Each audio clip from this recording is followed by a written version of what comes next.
आज एएसएम के short term list में ढेर सारी कंपनियों को शामिल किया गया है। कुल 32 कंपनियों पर एक्शन हुआ है। आज एएसएम लिस्ट में 7 कंपनियों को राहत मिली है। तो किसमें कौन सी कंपनियां शामिल की गई हैं, इन सारी चीज़ों पे हम चर्चा करेंगे। साथ ही साथ ये भी जानेंगे कि कुल 41 कंपनियों के जो सर्किट लिमिट चेंज किए गए हैं उनमें कौन कौन सी कंपनियां हैं। नमस्कार दोस्तों, हमारे यूट्यूब चैनल में आपका स्वागत है। डिस्कशन शुरू करने से पहले मैं कहना चाहूँगा कि अगर आपने हमारे चैनल को सब्सक्राइब नहीं किया है, कृपया सब्सक्राइब कर लें और बेल आइकन भी दबा लें। ये एएसएम के शॉर्ट टर्म लिस्ट है। ये लिस्ट 16 अक्टूबर यानी कल से इफेक्टिव होगी। इसमें कुल 28 कंपनियों पर एक्शन हुआ है।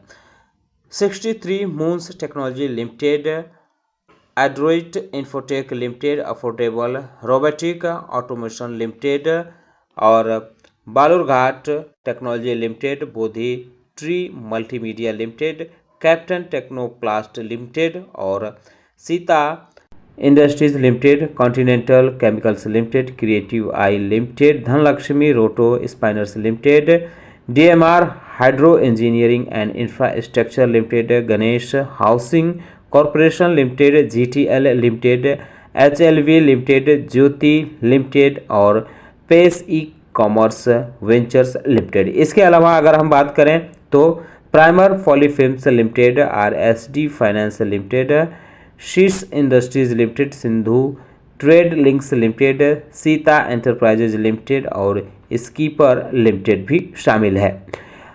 Smart finsec limited, star delta transformers limited, sunrise efficient marketing limited, Usha Martin और VB Desai financial services limited और ZF steering gear India limited. ये कंपनियां भी एएसएम के शॉर्ट टर्म लिस्ट में शामिल की गई हैं। 5 कंपनियां ऐसी हैं जो इसमें से बाहर हुई हैं। कैपिटल इंडिया फाइनेंस लिमिटेड, इसके नाम के आगे स्टार का सिंबल बना हुआ है, यानी इसको एएसएम के लॉन्ग टर्म लिस्ट में डाला गया है। ईस्ट बेल्टेक लिमिटेड और एनडीए सिक्योरिटीज लिमिटेड, पवना इंडस्ट्रीज लिमिटेड, इन तीनों कंपनियों को एएसएम के शॉर्ट टर्म लिस्ट से निकाल करके अब ईएसएम फ्रेमवर्क में शिफ्ट किया गया है। सिबली इंडस्ट्रीज लिमिटेड है, इसको भी यहाँ से एएसएम के शॉर्ट टर्म लिस्ट से निकाल करके जीएसएम फ्रेमवर्क में डाला गया है, क्योंकि इसके नाम के आगे हेल्थ का सिंबल बना हुआ है जो इसके इंगित करता है। अगर एएसएम के लॉन्ग टर्म लिस्ट की बात करें तो इसमें 4 कंपनियों पर एक्शन हुआ है, यानी 4 कंपनियां इसमें डाली गई हैं। एक कंपनी की स्टेज चेंज की गई है। जो कंपनियां डाली गई हैं उनके नाम आप देख सकते हैं। Ambitious Plastomac company limited, capital India finance limited, Lee Nee softwares exports limited और सेकमार्क कंसल्टेंसी लिमिटेड। जिसकी स्टेज चेंज की गई है उसका नाम है फेयरवेंट सिंजेरीज लिमिटेड। इसको अब स्टेज 2 में शिफ्ट किया गया है। 2 कंपनियां एएसएम के लॉन्ग टर्म लिस्ट से बाहर हुई हैं। Diksha grains limited, India steel works limited. Diksha grains limited को एएसएम के लॉन्ग टर्म लिस्ट से निकालकर जीएसएम में डाला गया है और इंडिया स्टील वर्क्स लिमिटेड को एएसएम के लॉन्ग टर्म लिस्ट से निकाल करके अब ईएसएम फ्रेमवर्क में शिफ्ट किया गया है। ईएसएम यानी इनहेंस सर्विलांस मेजर फ्रेमवर्क, इसमें आज 5 कंपनियों को डाला गया है, जिनके नाम आप देख सकते हैं। Ashoka Medcast limited, east Weltek limited, India steel works limited और Pawan industries limited, RR securities limited. इसके अलावा 34 कंपनियां ऐसी हैं जिनके स्टेज चेंज किए गए हैं, यानी इनको हायर स्टेज में यानी स्टेज 2 में शिफ्ट किया गया है।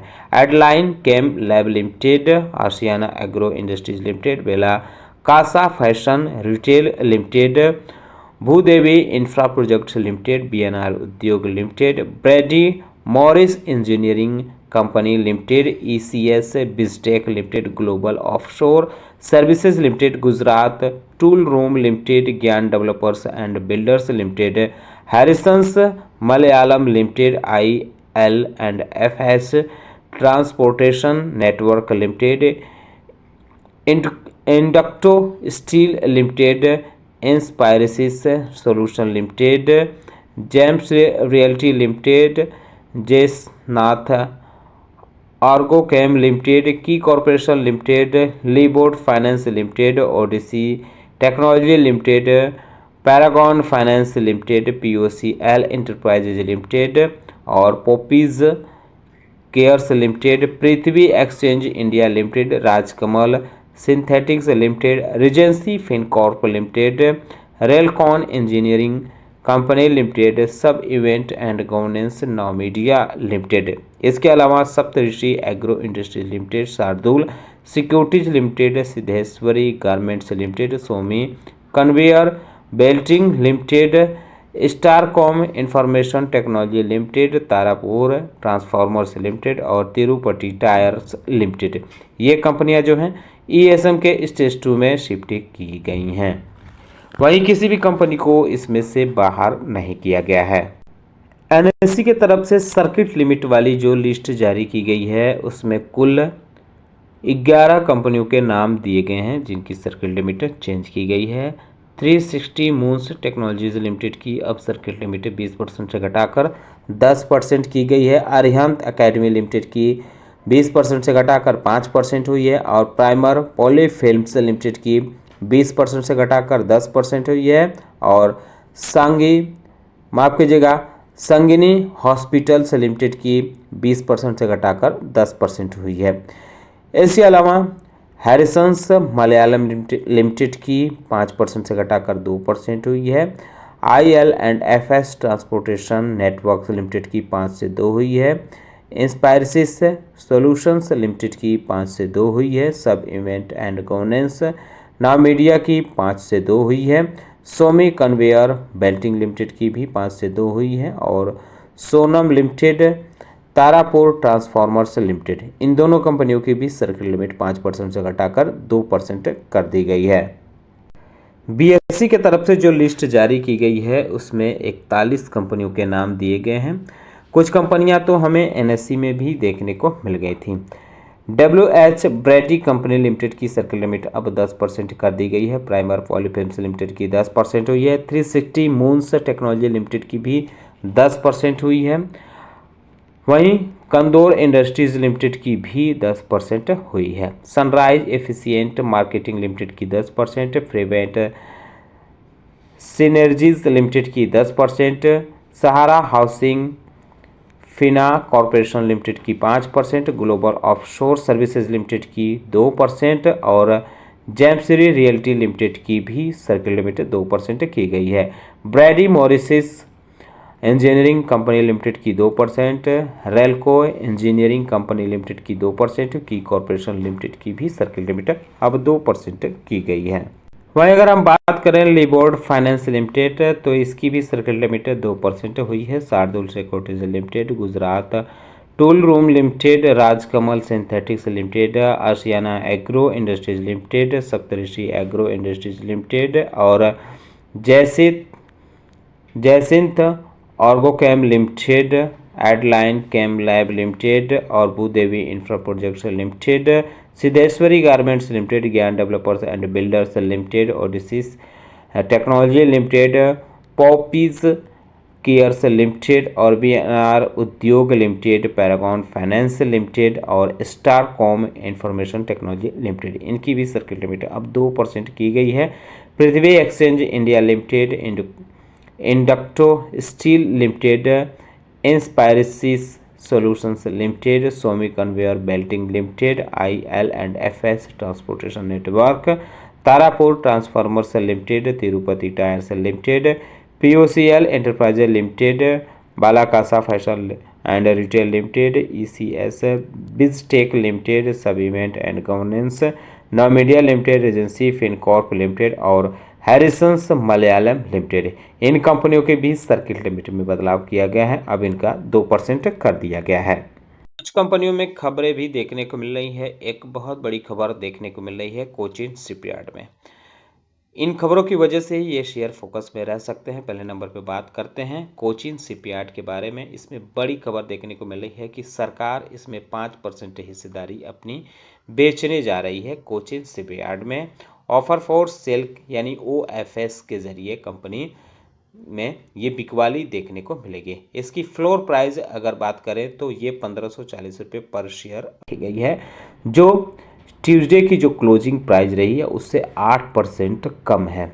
तो जाहिर सी बात है, बहुत बड़ी गिरावट के साथ, या कह सकते हैं कि बहुत कम रकम पे ये 5% शेयर बेचे जा रहे हैं। जो OFS है उसका बेस जो है 2.5% 2.5% रखा गया है, और अगर अच्छा रिस्पॉन्स इसको मिला तो 2.5% और बढ़ा दिया जाएगा, कुल मिलाकर 5% होगा। अगर बात करें इसकी कि कब कौन खरीदारी कर सकता है, तो 16 अक्टूबर यानी बुधवार से नॉन रिटेल इन्वेस्टर यानी जो इंस्टीट्यूशनल इन्वेस्टर होते हैं वो इसमें पैसा लगा सकते हैं। वो ऑफर फॉर सेल के लिए अपनी बिड लगा सकते हैं। जो रिटेल इन्वेस्टर्स के लिए है वो 17 अक्टूबर यानी गुरुवार से रखी गई है। तो यह शेयर जो है डिस्काउंट पे सरकार इसमें OFS लेकर आ रही है, तो यह शेयर फोकस में रह सकता है। आप चाहें तो इस पे नज़र रख सकते हैं। खरीदने या बेचने की कोई सलाह हमारी तरफ से नहीं दी जा रही है। HDFC बैंक के शेयर पे भी नज़र रख सकते हैं। इसका ग्रोथ आउटलुक रिवाइज्ड किया गया है, अब 15% से बढ़ाकर 18 से 20% किया गया है। हाल ही में 15% इसका ग्रोथ आउटलुक रिवाइज्ड मतलब दिया गया था, तो इस वजह से यह शेयर भी फोकस में रह सकता है। KEI इंडस्ट्रीज लिमिटेड के बारे में बात करें तो इसमें भी एक अपडेट है। कंपनी ने अपने रिजल्ट जारी किए हैं। नेट प्रॉफिट कंपनी का 10.25% के आसपास बढ़ा है। 154 करोड़ रुपए कंपनी का नेट प्रॉफिट रहा है। रेवेन्यू की बात करें तो वो भी 17% से ज़्यादा बढ़ा है। 2279 करोड़ रुपए कंपनी ने रेवेन्यू इस बार बनाया है, जो पिछले साल 1945 करोड़ रुपए रहा था।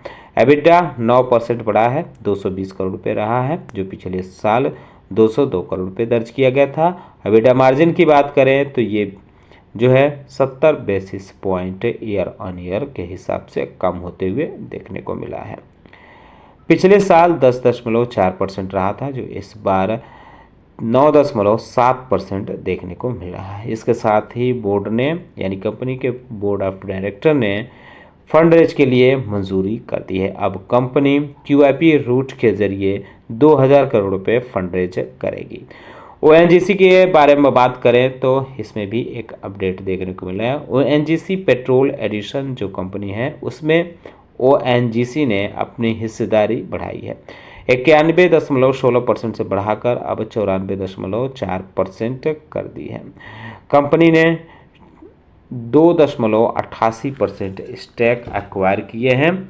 5,594 करोड़ रुपए में ये एक्विजिशन देखने को मिला है।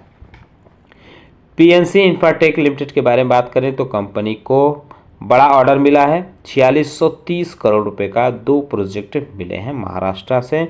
ये मिले हैं Maharashtra state road development corporation की तरफ से ये ऑर्डर मिले हैं, तो इस वजह से आप चाहें तो इस पे भी नज़र रख सकते हैं। रैलीज इंडिया लिमिटेड के बारे में बात करें तो कंपनी ने अपने रिजल्ट जारी किए हैं। नेट प्रॉफिट 19.5% कंपनी का बढ़ा है, 98 करोड़ रुपये दर्ज किया गया है, जो पिछली बार 82 करोड़ रुपये रहा था। रेवेन्यू भी 11.5% बढ़ा है year on year.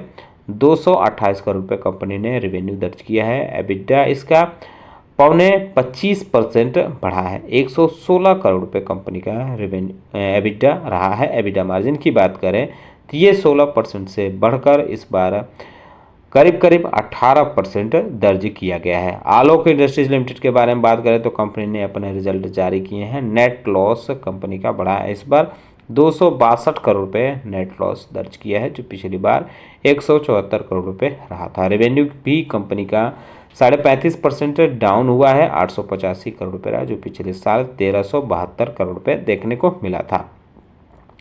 PFC limited के बारे में बात करें तो कंपनी ने जामनगर ट्रांसमिशन और नविनल ट्रांसमिशन ये दोनों ट्रांसमिशन को अडानी एनर्जी सॉल्यूशन को ट्रांसफ़र किए हैं।